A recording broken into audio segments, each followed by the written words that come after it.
Саламатсыздарбы, Нурес каналында жаңылыктар топтому. Акыркы сааттардагы жаңылыктар менен таанышып алыңыздар. Бүгүнкү жаңылыктардан кыскача. Азимбек Бекназаров көп саясатчылардын бетин ачтыбы?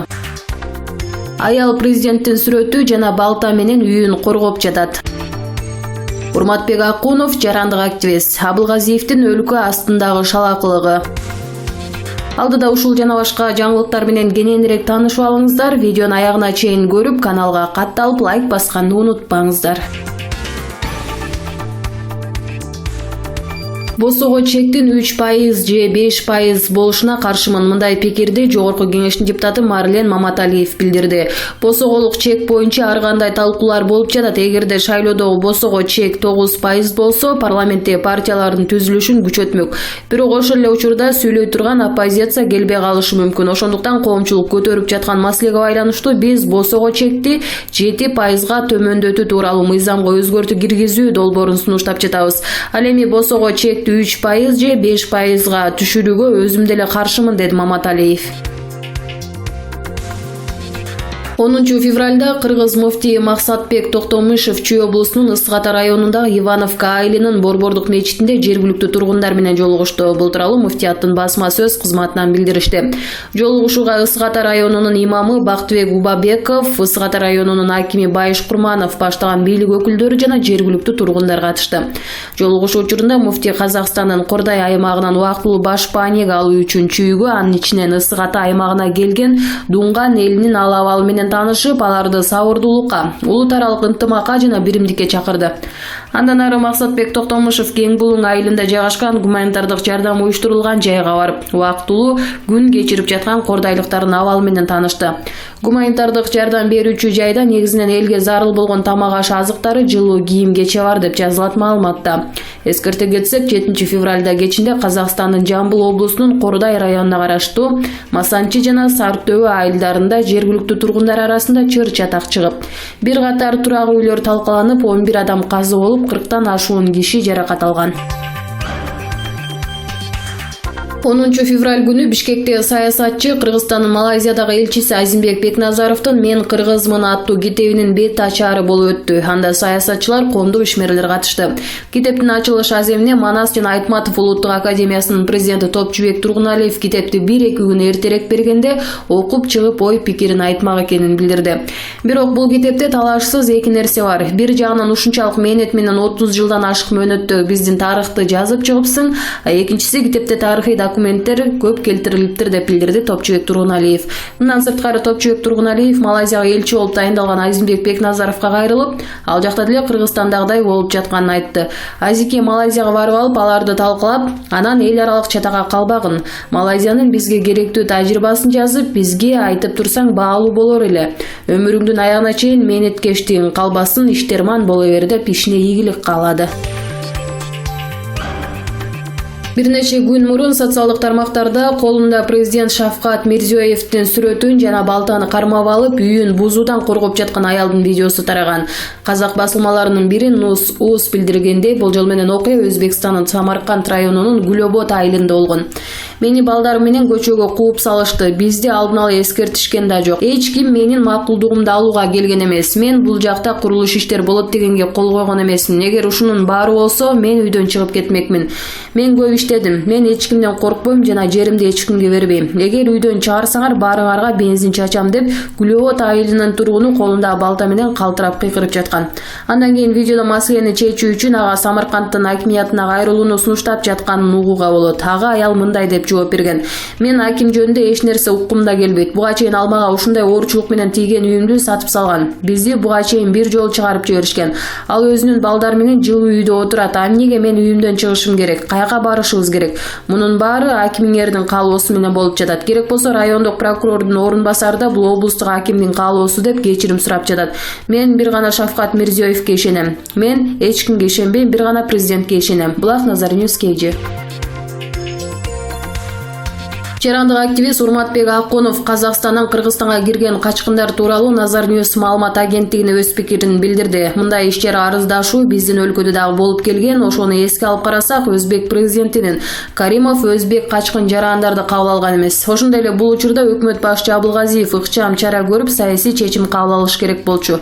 Казакстан тарап мындай чыр болорун билишкен деп эсептейм. Анткени кең булуңдагы 2 май куюучу жайларын жабышып, ыкчам тозуп, чек араларын бекемдеп бекитишкен. Бул качкан жарандар дуңгандардын өз өлкөсү эмес, биринчиден. Экинчиден, бул жарандар баш бааник сурашкан жок.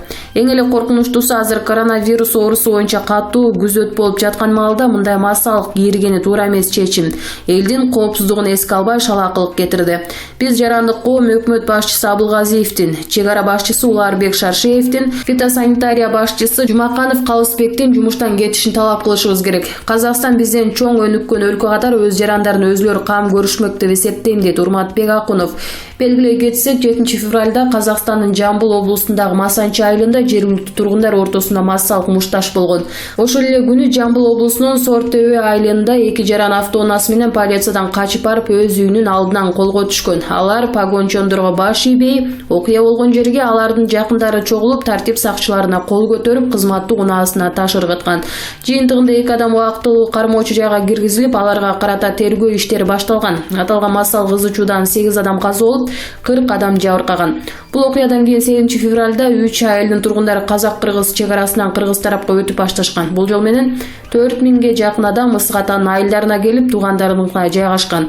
Ошондой эле Токмок шаарынын ооруканасы жабыркагандарды да кабыл алып, медициналык жардам көрсөткөн. Айзенбек Бекназаров саясий коррупция шайлоо мыйзамдарында деп андай системаны 2007-жылы Максим Бакиев, Адахан Мадумаров, Жаныш Бакиев жана Медет Садыркулов киргизген деп айтты. Туура. 2007-жылы 21 октябрдагы референдумда Конституция жана шайлоо мыйзамдары өзгөртүлүп, ага ылайык Жогорку Кеңештин депутаттарын 100% партиялык тизмеге шайлоо эрежеси киргизилген. Бирок мына ошол өзгөртүүлөр кандай шартта киргизилгенин да эске алып коюш абзел. 2005-жылдагы март инкылабынан кийин оппозиция тынымсыз митингтерди өткөрүп, бийлик үчүн аеосуз күрөш баштаган. Ал митингтердин негизги демилгечилери Бекназаров, Атамбаев, Текебаев болгон. Алар митингтерде койгон талаптардын ичинде парламенттик башкарууга өтүү, шайлоону партиялык тизме менен өткөрүү болгон. Алардын талабы жана басым астында 2007-жылы Курманбек Бакиев конституциялык реформага барган. Мына ошондо Жогорку Кеңешке 100% партиялык тизме менен шайлоо киргизилген. Өтүү босогосу 5% деп белгиленген. Аны менен кошо аялдарга, жаштарга, башка улуттун өкүлдөрүнө парламентке келишине квота берилген. Ошондо оппозициячылар президент Бакиев шайлоо мыйзамын реформалоодо алардан ашып түшкөнүн моюнга алышкан. Ошондуктан алар 2010-жылы бийликке келгенде 100% партиялык тизме менен шайлоону квоталарды өзгөртпөй калтырышкан. Бирок өз партияларынын монополиясын камсыздоо үчүн босогону 7%га, 2019-жылы 9%га көтөрүшкөн. Бекназаров шайлоо кодексинде кыздарыбыздын укугу тепселип калган. Конституцияда жазылып турат, Кыргызстан жараны шайлоого жана шайланууга укуктуу. Ал чектелбейт деп турат. Ал эми кодексте ар бир 4-чү аял болсун деп турат. Ар бир 5-чи башка улут болсун деп коюлуптур. Бул чектөөбү? Эмне үчүн аялдар тең кетпейт деп да маселе коет. Эми шайлоо кодексин карап көрсөк, аялдар жөнүндө эмне дейт? Кодекстин 60-беренесинде бул маселе жазылган. Анда Бекназаров айткандай ар бир 4-чү гана аял болсун деп айтылган эмес. Анда аял менен эркектин тизмеде кезектешүүсү 3 катардан ашпаш керек деп жазылган. Башкача айтканда, эгерде тизмеде 1-чи, 2-чи, 3-чү катарда аял болсо, анда 4-чүсү эркек болуш керек. Эгерде тескерисинче болсо, анда 4-чүсү аял болуш керектиги туюнтулат. Жаштарга башка улуттун өкүлдөрү да тизменин алдыңкы катарда болушуна көңүл бурулган. Мына ушул өзгөртүүлөр 2007-жылкы шайлоо кодексинде болгон. Ал прогрессивдүү жана парламентке калктын бардык катмарынан келишине шарт түзгөндүктөн 2010-жылы өзгөртүлгөн эмес, азыр да өзгөртүлбөйт.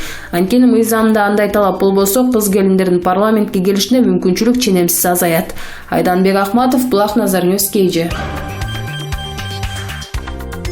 2020-жылы региондорду өнүктүрүү, өлкөнү санариптештирүү жана балдарды колдоо жылына карата Таш көмүр шаардык ички иштер башкармалыгынын начальниги, милициянын подполковниги Азенбек Козыкеевдин демилгеси менен атайын жыйын болуп өттү. Үй бүлөлүк жана жашы жете элек өспүрүмдөргө карата зордук зомбулуктун жаштар тарабынан жасалган кылмыштардын алдын алууга багытталган иш-чарага Таш көмүр шаарынын мэри Рахманалы Асыналиев, шаардын прокурору Таалай Айбашев баштаган жетекчилер, имамдар, мектеп директорлору, аксакалдар соту, ардагерлер жана жаштар кеңештеринин өкүлдөрү катышты. Жыйындын жүрүшүндө 2019-жылы жашы жете элек өспүрүмдөр менен иштөө инспекциясы тарабынан 855 ар кандай темада лекциялар өтүлүп, түшүндүрүү иштери жүргүзүлгөнү белгиленди. Бирок ага карабастан Таш көмүр аймагында өспүрүмдөргө байланыштуу 17 кылмыш иши катталып, алар уурулук эң баштык окуялар болгон. Туура эмес жолго түшкөндөргө анализ жүргүзүү учурунда алардын көпчүлүгүнүн ата-энеси миграцияда жүргөндүгү аныкталган. Буга байланыштуу милиция кызматкерлери коомчулукту балдарды тарбиялоодо, кылмыштуулук менен күрөшүүдө жана алдын алууда көмөктөшүүгө чакырышты. Мындан сырткары өткөн жылы 34 үй бүлөлүк зордук зомбулук фактысы катталганы айтылып, бул көйгөйлүү маселелерди чечүүдө көңүл кош мамиле жасоо керектиги эскертилди. Ошондой эле видео көзөмөл орнотулбаган билим берүү мекемелерине тез арада көзөмөл камераларды коюу сунушталды.